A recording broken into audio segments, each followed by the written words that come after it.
Hello, everybody. Hey, good morning, good morning. And this Is the dad and daughter daughter dive. Yes.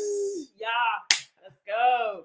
All right, so today we're talking about pool safety at your home. That's right. And we want to talk about how that looks, whether you have one of those little blow up pools, That's whether you right. have a in-ground pool, whether you don't have a pool at all and you need to make sure that your house is like pool proof and drown proof and we're not having any accidents whatsoever. That's right. So we want to talk about those things today. And I want to start it off by talking about what are some essential things that you need to have in that backyard or your local homeowner association pool needs to have as well. And some of the things you'll consider looking at and making sure that they have on deck and available are, as well as at your home pool rules. They're there for a reason. I would make sure my child reads those rules and make sure that you elaborate on each rule of why that is so important. For example, don't run around the pool. That's right. And And I have a story about that too. If you don't mind me Go ahead. elaborate. So when Carson was probably about 5 years old, and she in essence taught herself to swim, we were at a hotel and I told her twice. I said, Carson, I said, there's no running in here. There's no running in here. And it was, water comes out of the pool when you keep diving in and keep playing, and water splashes on the outside. And she gets out, and sure enough, she disobeyed me and she went running just as happy. And sure enough, she came to a point and she slipped, fell right, and smacked herself nicely on the back of her head. And of course, she was more afraid of what I was going to say or do. So she jumps up real fast and she looks at me. And I said, hey, babe, I know you're in pain. I said, come to dad. And she came over, I rubbed her head and I said, hey, when I ask you to do something, I need you to obey. So that was just my short story, though. But. No, that was good. And I try to tell my swimmers too, like, do you you ever seen an egg crack on a skillet? They're like, yeah. And I'm like, that could be your head if you keep running around this pool. And same thing with like jumping. I tell them to jump out for a reason because you can smack your head on the side of the pool. And so I want to talk about those just a few rules like no eating. Some people are like, is that really true? Well, yeah, it is. Like if you're eating within a few minutes of the lesson, especially within that 30-minute to hour mark, you are stirring up your stomach and allowing food to just up chug and possibly throw up. Yeah, which is gross. And now everybody has to get out the pool. You got That's right. That's right. And when we were, and I'm sorry to interrupt, but when we were coming up, and you guys would be at the summer, at the summer pool for the summer, and there would be some kid who would disobey that rule, right? And sure enough, they would upchuck in the pool, and as soon as the lifeguard saw it, everybody's like, out. And I got in a situation where someone pooped in the pool. Okay, that's pretty bad there. Yeah. Thankfully, one of my coworkers, because this was before I had my business, they had to get it out with the net, but right. Yeah. Now we're talking about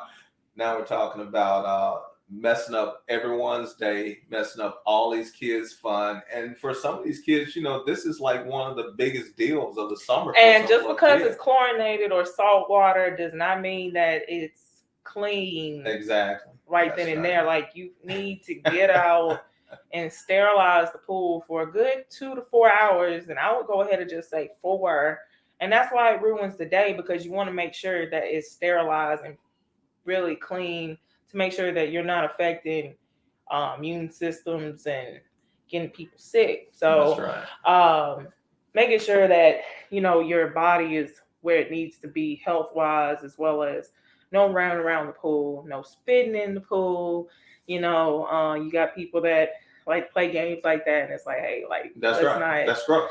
Let's not do that. No. And then, sorry, I'm fixing my fro. It's growing. I hate this phase of growing my hair out.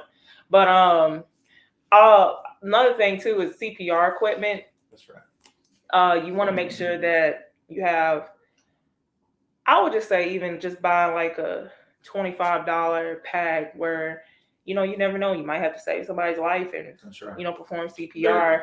I would look into a first aid pack where you have your Band-Aids, your alcohol packs, your Neosporin. You never know, your child might get cut by mistake. Or if you invite a guest over and they get hurt, you want to make sure that you have those things in place. That's right. And I know we're going to talk about in a future episode with a guest insurance and how parents can look for a lawsuit. Need and to have some insurance in place. place. And even if you invite them over or they were your best friend, right? Or, I would never do that. I wouldn't sue you, but I mean, in case the person does get really hurt or if they even die, like regardless, you can be in a vulnerable situation. That's right. And having certain policies in place to make sure that you're not coming out of pocket, the insurance is going to come through and take care of itself, so that way you can make sure that you're properly protected. Yes. So insurance is one ways to protect your home as well as protect your family as well. That's and right. Again, we'll talk about that more in detail in another episode. When you're looking at first aid equipment, again, making sure that you have the wrap, making sure that you have bandages, and making sure that you have sterilized equipment, and making sure that even after you each time you use it, you're Cloroxing it, making sure everything's clean, there's no blood left over, because it talked about that in first aid. That's right. Blood pathogens and way that blood can be entered. So you want to make sure that you're clean every single time. And then one thing I do want to talk about too, because this is like one of the biggest things, is definitely the fence of the pool. That's right. And so, Dad, with you working at Master Halco, isn't that like one of the top fence industries? That's right. That's right.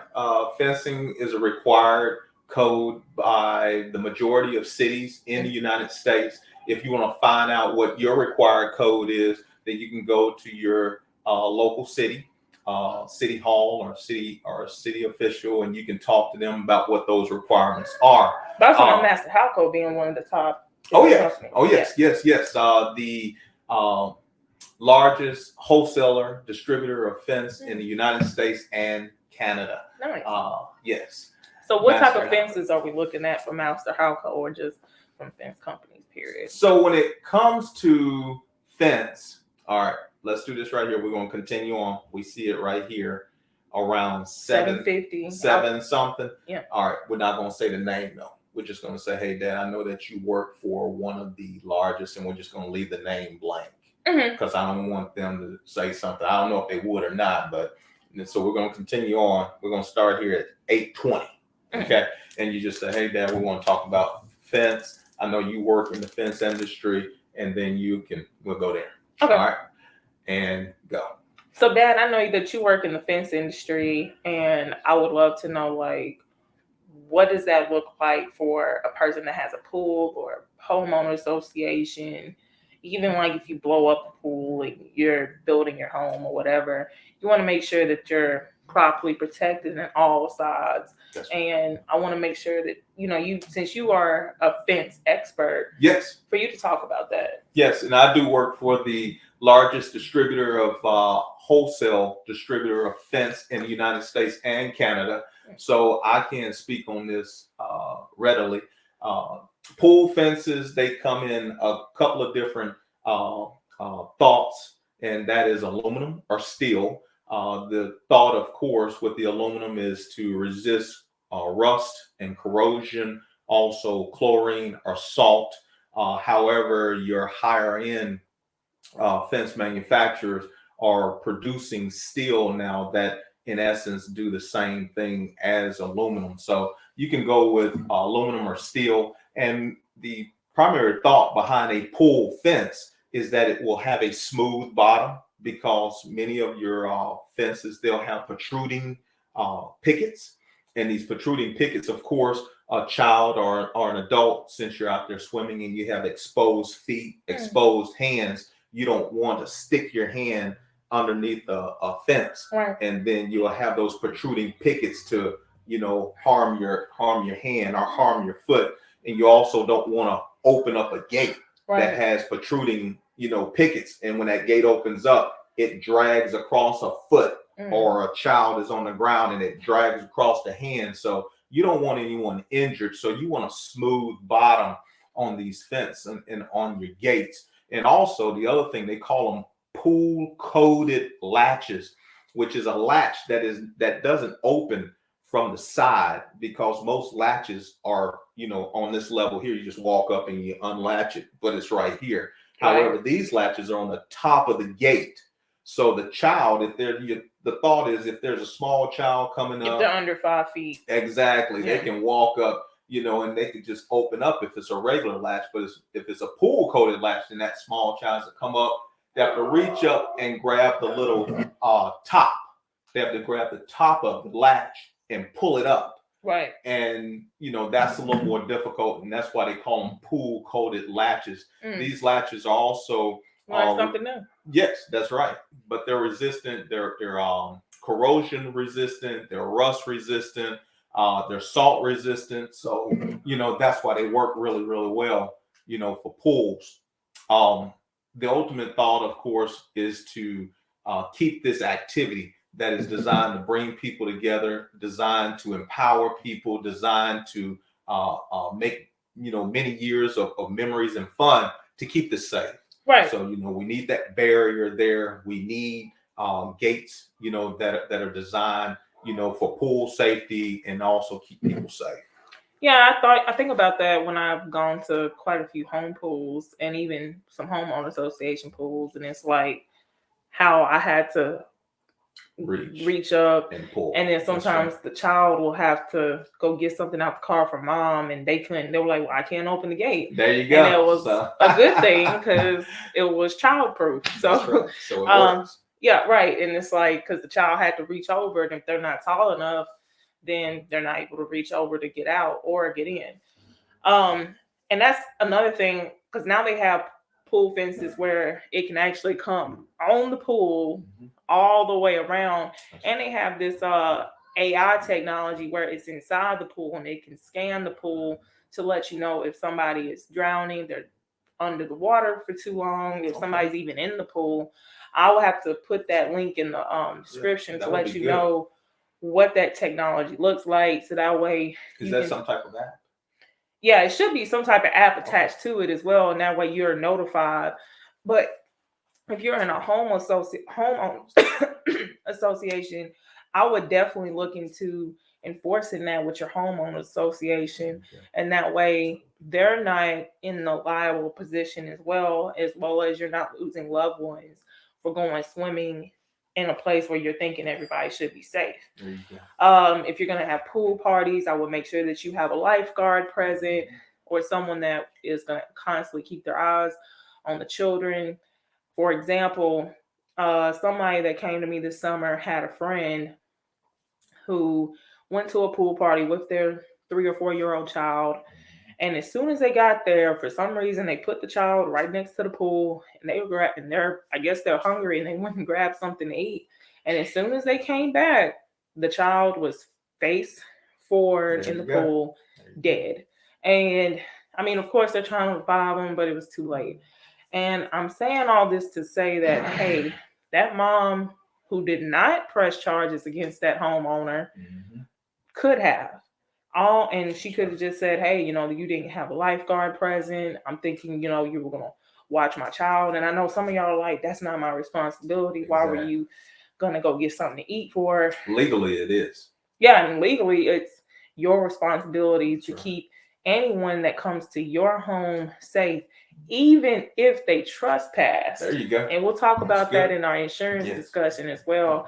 And that's why it's so important to keep your children safe. And that's why it doesn't really make sense to me when people steer away, when they're like, oh, I don't want you to teach swim lessons at my home. Because I used to get that a lot. It's like the liability. And it's like, you have a better chance of nothing happening under a lifeguard's watch that's certified and knows what they're doing versus you having no type of protection at all around your pool to make sure that you're good. And of course, last but not least, just making sure that you put like a pool cover or a really closed in fence around your pool, just to make sure that you're keeping intruders, kids, and everyone else out and not putting yourself in a position to That's right. get sued.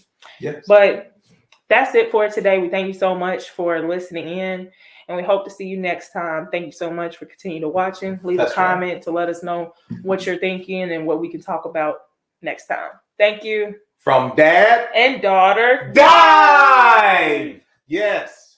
Yay.